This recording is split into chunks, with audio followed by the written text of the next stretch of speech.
जय श्री कृष्ण। मैं प्रियांशी। आज हम 84 वैष्णवों की वार्ता से अच्युत दास सानोडिया जी की वार्ता प्रसंग पहले के पीछे का भाव सुनेंगे। तो ये नित्य लीला में श्री ललिता जी की सखी और इनका नाम है मधुरा। और जब इन्होंने चरणामृत आपशी के चरणों का चरणामृत धारण किया, जब उसे ग्रहण किया तो इनके हृदय में लीला बस गई और इनके को मार्ग के सारे सिद्धांत और रीतियां समझ में आ गई।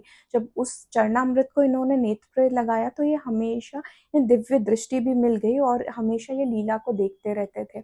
हमेशा इनकी दृष्टि लीला में ही रहती थी। तब जब इनको आप श्री गुसाई जी रोज इन्हें दर्शन देने के लिए आते थे, मर्यादा रीति से। वास्तविकता में तो श्री गुसाई जी इनके दर्शन करने आते थे, क्योंकि हमेशा इनके नेत्रों में लीला रस रहता था।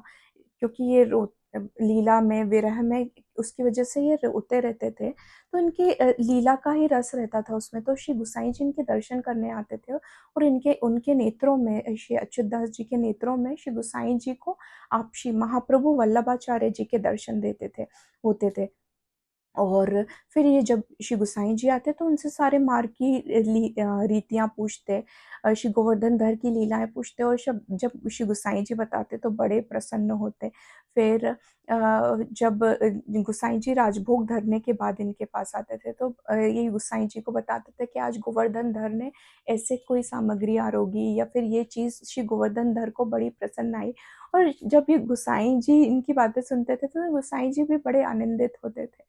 और इनकी वार्ता ज़्यादा इसको विस्तार नहीं किया गया, क्योंकि ये लीला में ही हमेशा रहते थे और लीला जो कुछ ऐसी बातें रहती हैं जो कि गोपनीय रखनी चाहिए।